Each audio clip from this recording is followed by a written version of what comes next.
Une plongée dans l'empire du youtubeur MrBeast qui débarque en France, une rencontre entre Macron et Poutine, l'histoire d'un petit garçon coincé au fond d'un puits ou encore la chute de Facebook. Salut, c'est Hugo, j'espère que vous allez bien et pour la dernière fois cette semaine, installez-vous confortablement, on est parti ensemble pour un nouveau résumé de l'actualité du jour en moins de 10 minutes. Et on commence donc avec le sujet à la une aujourd'hui, on va parler du youtubeur américain MrBeast et on va se demander pourquoi est-ce qu'il pourrait potentiellement devenir l'un des plus gros youtubeurs français, et ce sans même parler français. Alors pour ceux qui ne le connaissent pas, MrBeast de son vrai nom Jimmy Donaldson, c'est un youtubeur de 23 ans qui compte presque 90 millions d'abonnés. Il est aussi évidemment présent sur tous les autres réseaux. C'est aussi accessoirement le youtubeur le mieux payé de l'année 2021 puisqu'il aurait amassé 54 millions de dollars de revenus selon le classement annuel de Forbes. Ce serait un record absolu pour un youtubeur, sachant qu'il faut quand même nuancer ces chiffres-là puisque eh bien, ça reste toujours à nuancer avec notamment les méthodes de calcul pour des créateurs de contenu qui sont parfois contestés dans la façon de compter concrètement la fortune et les revenus de ces très gros youtubeurs. Alors il s'est fait connaître au fil des années, mais il y a un élément qui l'a pas mal démarqué ces dernières années, c'est qu'il s'est vu prêt à mettre énormément d'argent dans certaines vidéos. Par exemple, il avait réalisé il y a quelques mois un Squid Game géant inspiré donc de la série de Netflix où le gagnant remportait presque 400 000 $ et où d'ailleurs les moyens de production étaient massifs. Il avait aussi réalisé un jeu de cache-cache avec à la clé 1 million d'euros et là aussi des moyens assez importants en termes de production. Et d'ailleurs il s'en cache pas, c'est quelque chose qu'il a déjà évoqué dans le podcast du youtubeur américain Logan Paul. Logan Paul lui demandait s'il pensait devenir un jour le premier youtubeur milliardaire au monde, ce à quoi MrBeast avait répondu qu'il ne pensait pas car il réinvestit systématiquement son argent dans ses vidéos et d'ailleurs il a déclaré qu'il dépensait environ 5 millions de dollars par mois dans la production de ses vidéos. Mais alors les très grosses sommes qui sont investies dans ces vidéos ne sont pas la seule explication de ce succès. En termes d'écriture notamment, on pourrait parler assez longuement de son style d'écriture qui est, je trouve, assez différent de ce qui existe généralement en France. C'est un style qui est beaucoup plus nerveux dans le montage, ça va très très vite. Alors après on aime, on n'aime pas, chacun son avis, mais c'est quelque chose de très rythmé qui rentre directement dans le cœur des choses et c'est assez intéressant en termes d'écriture à analyser. En tout cas ça plaît à beaucoup de gens visiblement. Et puis au-delà de ça, c'est intéressant de voir que MrBeast a donc trouvé de nouvelles façons d'augmenter ses revenus en attirant en fait des millions de vues venant du monde entier. En fait, il a lancé des chaînes secondaires qui vont proposer le même contenu que sur sa chaîne principale, sauf que ce sera dans une autre langue. Il y a donc une chaîne en espagnol, une chaîne en portugais ou encore une chaîne en russe. Et donc plus récemment, c'est pour ça qu'on en parle aujourd'hui, MrBeast a lancé une chaîne en français il y a quelques semaines qui s'appelle MrBeast en français. La chaîne a été lancée il y a seulement 2 semaines, elle compte déjà 530 000 abonnés et des millions de vues sur beaucoup de vidéos. Et pour faire ça, c'est pas lui qui se met à apprendre le français, mais concrètement du coup il fait appel à une société appelée Unilingo qui va traduire et doubler donc toutes ces vidéos dans la langue qu'il souhaite. Autrement dit, c'est exactement comme si vous regardiez une série américaine avec la version française donc doublée en français, sauf que là c'est pour des vidéos YouTube et il y a une chaîne YouTube dédiée en français. Et l'objectif pour lui évidemment en faisant ça, c'est clairement de s'internationaliser et de toucher un public qui ne parle pas anglais.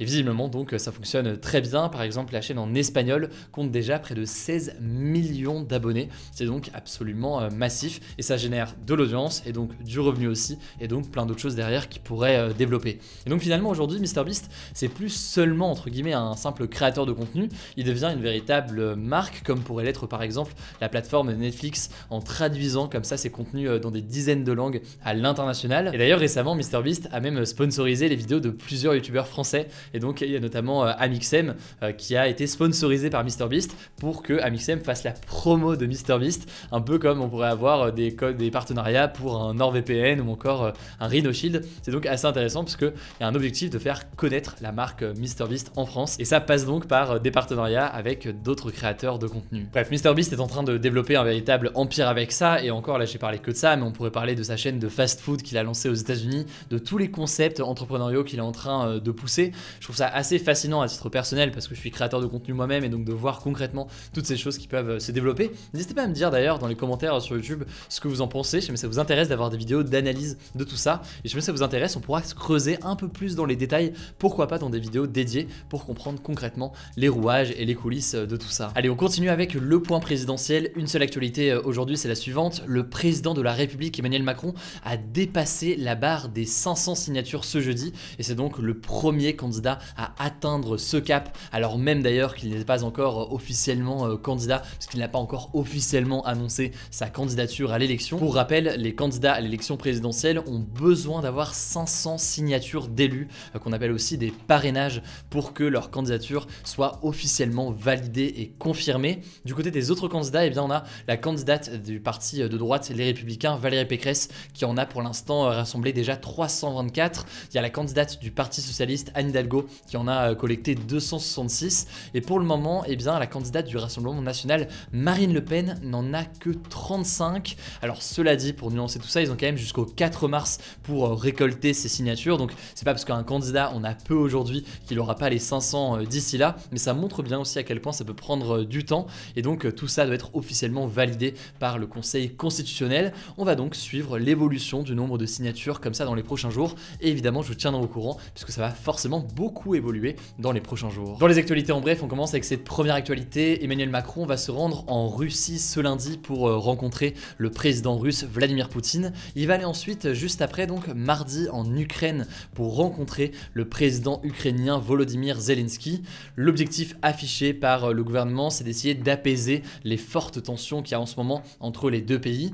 Pour rappel, la Russie a déployé des dizaines de milliers de soldats à la frontière entre la Russie et l'Ukraine craint d'être potentiellement envahie par la Russie. De son côté, il y a notamment les forces occidentales et les États-Unis avec notamment l'OTAN qui ont déployé notamment 3000 soldats dans les pays voisins à la Russie. Bref, pour résumer, une escalade de tensions entre les États-Unis, la Russie avec l'Ukraine au milieu de tout ça. On continuera évidemment à en reparler dans les prochains jours. Deuxième information dont je voulais vous parler, c'est une information qui fait beaucoup parler en ce moment au Maroc et qui provoque beaucoup d'émotions.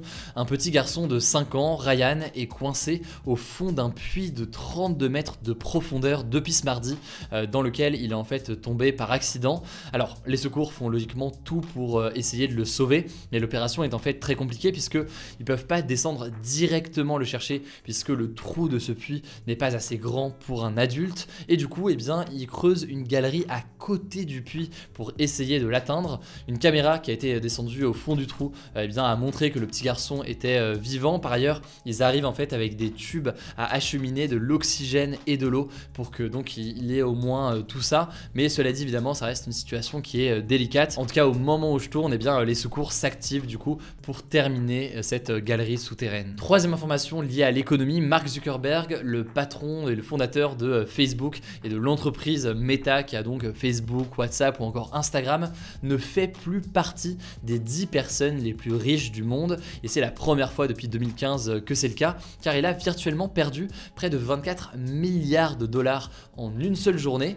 En fait, Facebook a annoncé que son nombre d'utilisateurs dans le monde avait légèrement baissé au dernier trimestre 2021 et pour la première fois de son histoire. Résultat, ça a fait peur aux actionnaires. Du coup, la valeur de l'entreprise Meta en bourse a chuté de 26% et c'est assez énorme. Et donc pour Mark Zuckerberg, cette chute qui devrait quand même être comblée d'ici là dans les prochains jours, mais cette chute a fait perdre beaucoup d'argent à Mark Zuckerberg puisqu'il a 13% des actions de Meta et donc forcément ça a fait diminuer sa fortune théorique, une fortune qu'il aurait donc en revendant ses actions de Meta. Pour la quatrième actu, je voulais vous parler d'une nouvelle mesure de la Commission européenne qui est donc l'une des principales institutions de l'Union européenne et qui a en fait décidé de classer les centrales nucléaires et le gaz comme source d'énergie verte. Ça fait beaucoup débat. En fait, en accordant ce label vert aux centrales nucléaires et au gaz comme ça, la Commission veut encourager les investissements dans ces énergies qui émettent peu de carbone afin donc de réduire les émissions de gaz à effet de serre. Et donc cette décision a fait beaucoup débat, elle a été saluée par certains qui jugent que le nucléaire est une source d'énergie fiable et d'avenir, mais elle a été dénoncée par d'autres et notamment certaines ONG de défense de l'environnement qui dénoncent donc l'inclusion des centrales nucléaires dans cette mesure puisque cette source d'énergie est contestée pour plein de raisons. Il y a des raisons de risques environnementaux, de risques avec les déchets radioactifs, des questions aussi selon ces ONG en matière de sécurité. Bref, le débat sur le nucléaire se poursuit. C'est un sujet qui est passionnant et on aura l'occasion là aussi d'en reparler prochainement. Cinquième actualité, l'éditeur de jeux vidéo Rockstar Games a confirmé dans un communiqué travailler sur un GTA 6. Alors il n'y a pas de date de prévue pour le moment, mais GTA 5 est sorti quand même il y a assez longtemps puisque c'était en 2013 et on est aujourd'hui en 2022. Bref, affaire à suivre, ça risque de faire beaucoup parler et je vais pas vous mentir, de mon côté j'ai très hâte. Dernière actu assez insolite, peut-être que vous l'avez vu sur les réseaux sociaux, ça fait beaucoup parler, le fondateur d'Amazon et homme le plus riche au monde, Jeff Bezos, va faire démonter temporairement un pont à Rotterdam aux Pays-Bas. En gros, il a commandé un immense yacht, sauf que, eh bien, entre le chantier naval où son yacht a été construit et la mer, eh bien, il y a ce pont. Or, son bateau est tellement haut qu'il va pas pouvoir passer à travers ce pont, donc il faut le démonter temporairement pour faire passer le bateau. Alors, vous l'imaginez, aux Pays-Bas, cette nouvelle a fait beaucoup polémique puisque le pont date de 1927 et il est classé monument national. Jeff Bezos a promis de payer les frais si besoin. Un groupe d'habitants de Rotterdam a promis de jeter des œufs cet été sur le yacht quand il passera. Bref, vous l'aurez compris, ça promet. Alors le débat hier c'était le suivant, vous reconnaissez-vous dans les partis politiques qui existent aujourd'hui en France et vous voyez actuellement avec les résultats, c'est quand même le non qui l'emporte assez largement. Quant au débat aujourd'hui, eh bien c'est le suivant, les centrales nucléaires sont-elles une source d'énergie verte? Voilà, on pose les vraies questions, on lance les vrais débats, ça se passe directement dans l'onglet communauté de cette chaîne YouTube et ce sera tout pour ce nouveau résumé de l'actualité en moins de 10 minutes. N'hésitez pas à vous abonner si jamais c'est pas encore le cas pour ne pas louper les vidéos suivantes. En description, je vous mets des liens pour en savoir plus. Prenez soin de vous, prenez soin de vos proches et on se dit du coup à lundi pour le retour des actus du jour. D'ici là, eh bien rendez-vous notamment sur Instagram. Prenez soin de vous.